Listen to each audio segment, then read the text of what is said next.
He sent his disciples to go and look for food, and the disciples went. And at that particular time, it was around noon, a woman came at the well. Like a woman at the well, I was singing. For this God could not satisfy. This woman was walking, turning left, right, because that was not the hour where everyone will come to take the well. But this woman would look left, right.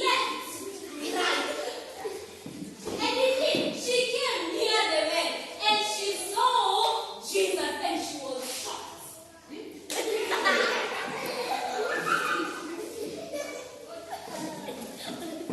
Jesus asked her, "Woman, give me some water."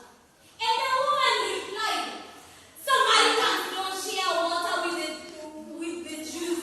But Jesus said, "You know what? If only you knew that I will give you water that will quench your thirst, you will just give it all." And the woman was puzzled and amazed. Someone can give me water that will quench my thirst? And then she went closer to Jesus and left her bucket. And Jesus spoke to her by saying, "Woman, give me some water." But Samaritans did not share water with you. Give me water.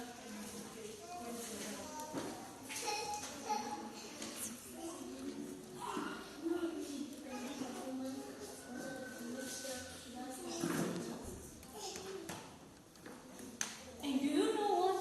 Then Jesus told the woman, "Go, bring forth your husband." And the woman was amazed and told Jesus, "I don't have any."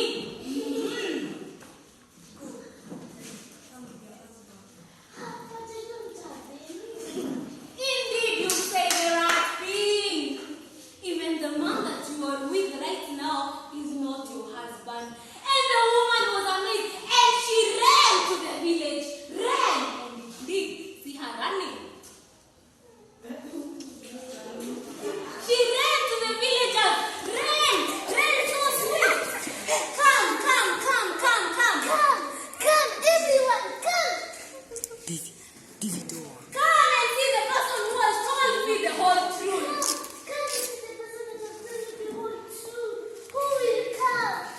Come, everybody. And everyone went along with the woman to see the person who had said the truth.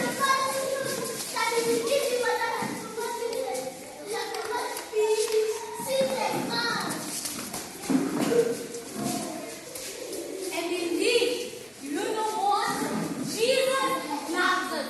Jesus forgave this woman and told the woman, "Woman, your sins are forgiven." How beautiful it is when our sin is forgiven. Therefore, Jesus loves me always.